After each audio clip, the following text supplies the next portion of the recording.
Hello, it's Vitalio Property Engineering. Tupo hapa Ubungo Msewe Darajani. Leo tuna mashine yetu hii tunaita tray dryer. Ina 2 compartments. Hii drying compartment number 1 na hii drying compartment number 2. Na hapa kutakuwa na kioo. Hapa katikati ni cleaner chamber.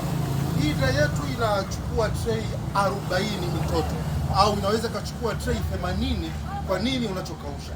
Ina tire ambazo ni heavy duty tire kama mnavyoiona, ambazo zote zina brake system.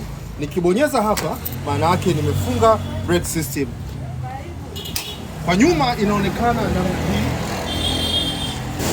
inatembea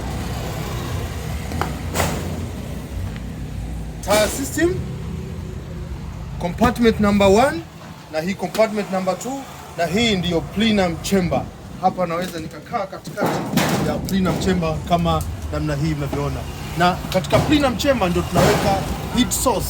Tunaweka heat source kwamba unaweza ikatumia mafuta machafu, inaweza ikatumia mkaa, inaweza ikatumia kuni, inaweza ikatumia umeme. Kwa dryer aina mbalimbali tupigie kwa namba 0765 90 24 82 Mr. Possible. Tupigie kwa mashine mbalimbali, tuna fabricate made in Tanzania. You're welcome.